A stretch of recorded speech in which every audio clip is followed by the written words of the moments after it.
If you're over 60, that restless feeling that comes on as soon as you wake up may be fueled by habits we consider healthy. Recently, during a seemingly ordinary morning on public transportation, I noticed a 68-year-old man who caught my attention. He was holding tightly to the bus handrail, not because of any physical instability, but because of something much more subtle that I had begun to notice in many patients in this age group. It was around 7:30 in the morning, rush hour, when I noticed his repetitive gestures, the way he constantly checked his watch, and his slightly accelerated breathing. These signs made me reflect on a worrying pattern I've been seeing in people over 60. Morning anxiety at this stage of life has very specific characteristics. It doesn't arise out of nowhere, but is often intensified by practices that, ironically, we believe are benefiting us. The nervous systems of mature people respond differently to stimuli that were previously neutral or even positive. What worries me most is realizing how small adjustments to the morning routine can make an extraordinary difference in the quality of life of these people. Modern neuroscience reveals that the brain after age 60 has a heightened sensitivity to certain behavioral patterns, especially in the early hours of the day.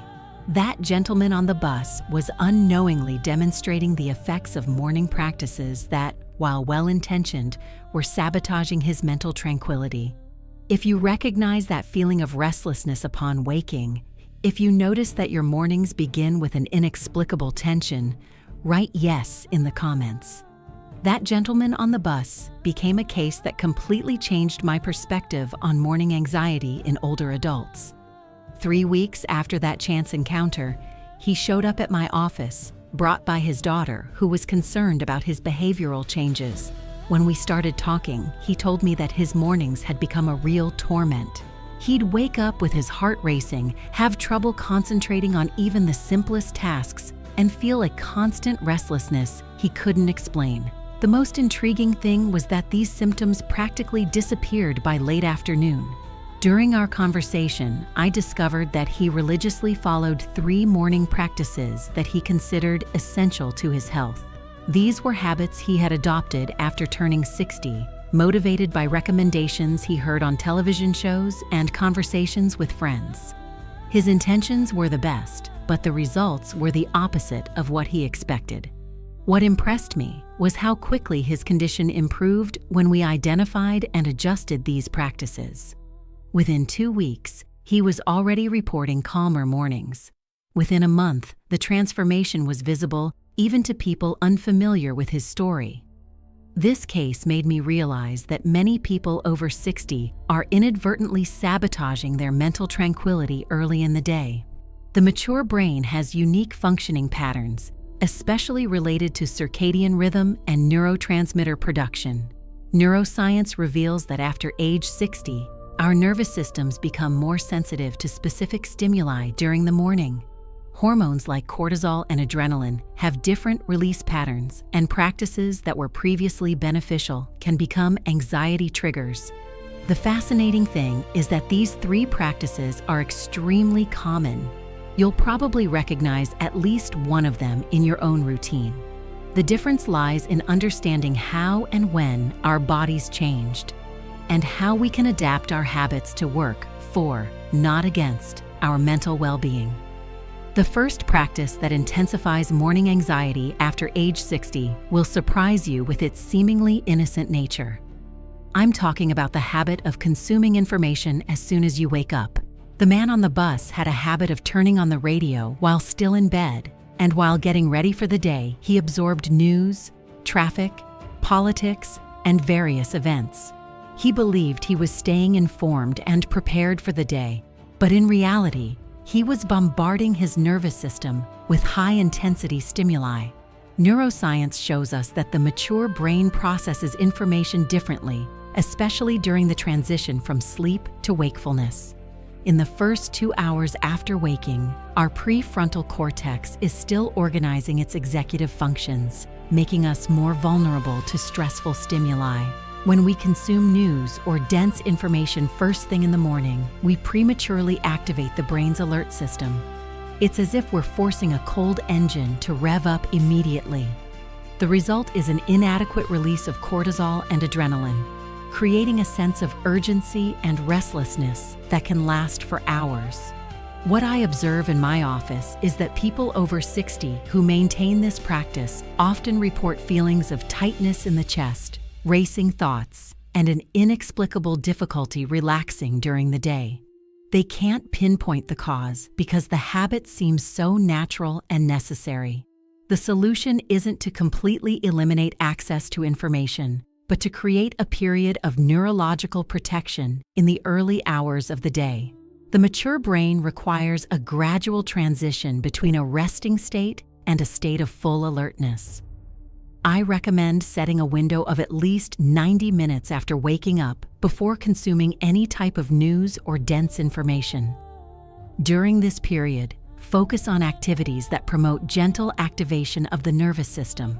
Activities like observing nature, making slow body movements, or simply remaining silent allow the brain to organize its functions in a natural and balanced way. This respectful transition results in a much more stable mental state throughout the day. Patients who implement this change report a significant decrease in morning anxiety in less than a week. The difference in the quality of awakening is remarkable and is reflected in greater tranquility during all subsequent activities. The second practice that sabotages morning tranquility is even more subtle and involves our relationship with food immediately after waking up. Many people over 60 have adopted the habit of drinking strong coffee or caffeinated tea immediately after getting out of bed, often accompanied by fasting or very light meals. The man I met on the bus revealed to me that his first action upon waking was to make a strong coffee, which he drank while checking his phone's messages. He believed this combination would keep him alert and productive, but it was creating a problematic neurochemical cocktail. After age 60, our digestive system and metabolism undergo significant changes. Digestive enzyme production decreases, caffeine sensitivity increases, and our bodies take longer to stabilize blood glucose levels after an overnight fast. When we consume caffeine on an empty stomach right after waking up, we create an artificial spike in cortisol that adds to the natural cortisol we experience when waking up. This phenomenon, known as hormonal overlap, produces physical symptoms very similar to anxiety, such as a racing heart, subtle tremors, and mental restlessness. What strikes me most is that these symptoms are often interpreted as morning energy when they actually represent a state of metabolic stress. The body is operating in emergency mode when it should be making a smooth transition to wakefulness. The third dangerous practice is related to excessive mental planning in the early hours of the day. I observe that many mature people develop the habit of mentally reviewing their entire schedule, worries, and pending tasks while still in bed or within the first few minutes of waking up. This behavior, while seemingly organizational, overloads the prefrontal cortex before it's fully active. It's like trying to use a computer that's still booting up to perform complex calculations. The brain after age 60 needs more time to fully activate its executive functions. When we force intense mental processing too early, we create a feeling of cognitive overload that manifests as diffuse anxiety. The solution to both of these practices involves simple but profoundly effective changes. Regarding caffeine, I recommend waiting at least an hour after waking up and always following up with a small amount of protein or healthy fat. For mental planning, I suggest establishing a specific time of day to organize your thoughts, preferably after breakfast when your brain is more active and balanced. The man on the bus's transformation happened when he realized his body had changed and needed a different approach to mornings. Implementing these changes requires a clear understanding of how to reorganize the first moments of the day. To replace the immediate consumption of information, we developed a routine I call gradual awakening. For the first 20 minutes after waking up, he would engage in purely sensory activities, observing natural light, feeling the air temperature, and doing some gentle stretches without any intellectual stimulation. This respectful transition allowed his nervous system to awaken naturally without shock or jolt. The result was a sense of calm alertness he had lost for years. Regarding his diet, we made specific adjustments that respected his metabolic needs after age 60. He began drinking a glass of room temperature water upon waking, followed by a small portion of protein 30 minutes later, and only then, an hour after waking up, did he drink his coffee, now at a reduced strength. Mental planning was reorganized through a technique I call the organizing window. Instead of processing information and concerns as soon as he woke up, he set a specific time after breakfast to review his schedule and organize his thoughts for the day. During this designated period, his brain was already fully active and could process information efficiently without creating overload. This change completely eliminated the feeling of mental overwhelm he experienced in the first few hours. What impresses me most is how quickly these changes produced results. Within the first week, he already noticed a decrease in morning restlessness. By the second week, he reported waking up with a sense of tranquility he hadn't experienced in years. This transformation not only affected his mornings, but significantly improved his quality of life throughout the day. He felt more present, calmer, and better able to deal with everyday challenges. Neuroscience confirms that small adjustments to your morning routine can completely rebalance the neurotransmitters and hormones that regulate your emotional state. It's fascinating how the mature brain responds positively when we respect its specific needs. If you're implementing these changes, remember that consistency is more important than perfection. Start with one practice at a time, allowing your nervous system to gradually adapt to each new routine. Subscribe to the channel to receive more insights on how to live with peace and well-being after 60. The connection between morning practices and anxiety in older adults has a fascinating neuroscientific basis that's worth exploring further. What we've discovered is that the brain after age 60 develops what we call heightened circadian sensitivity. Over decades of research, we've observed that the circadian rhythm of older people becomes more rigid and less tolerant of disruptions. Neurotransmitters like serotonin and GABA, responsible for feelings of calm and well-being, are produced in different patterns and in quantities that vary with age. When we overload the nervous system right after waking, we interrupt this natural process of neurochemical rebalancing. It's as if we're forcing an orchestra to play before all the musicians are properly tuned. Share this knowledge with someone you love who may be experiencing these morning struggles.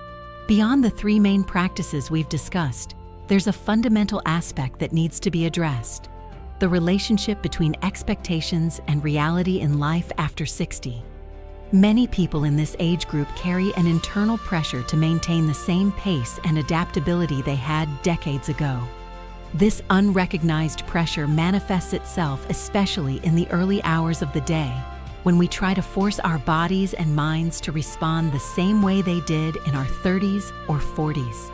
The result is a constant tension between what we expect of ourselves and what our bodies are naturally prepared to offer. Accepting neurological and metabolic changes doesn't mean conformity or giving up. It means wisdom and intelligent adaptation. When we understand and respect the specific needs of our mature brain, we optimize our potential for this stage of life. Patients who have made this mental transition often report not only a decrease in anxiety, but a significant increase in personal satisfaction and a sense of control over their own lives. The social aspect is also important. Many people feel pressured to maintain morning routines they observe in younger people, such as intense exercise right after waking up, consuming large amounts of caffeine, or immediately engaging with technology and information. The truth is that the mature body thrives with different, gentler, and more respectful rhythms. This doesn't represent a limitation, but rather a more refined and conscious way of living. Having observed hundreds of cases over the years, I can confirm that people who make these adjustments report a dramatic improvement, not only in morning anxiety, but in their overall quality of life. Implementing these changes should be gradual and personalized. Each person is unique, and what works for one person may need adjustments for another. The important thing is to start with small changes and observe how your body responds. One of the most beautiful discoveries of this process is that many people regain a sense of morning peace they haven't experienced in years. They describe a reconnection with a calmer, more centered version of themselves. If you're determined to make these changes and want to establish a new relationship with your mornings in the next 30 days, leave a comment telling us which of the 3 practices you most identify with. The journey of that gentleman I met on the bus taught me that anxiety after 60 is not a sentence, but often a sign that we need to adjust our approach to work in harmony with our body's natural changes. The 3 practices we've explored today: immediate information consumption, inappropriate caffeine consumption, and excessive mental planning right after waking up, are extremely common and easily modifiable. The beauty lies in the simplicity of the solutions. When we respect the specific needs of the mature brain, we're not limiting ourselves, we're optimizing ourselves. Each morning becomes an opportunity to start the day balanced with mental clarity and emotional tranquility. Remember that sustainable changes happen gradually. Start with small adjustments, observe how your body responds, and celebrate each improvement, no matter how small.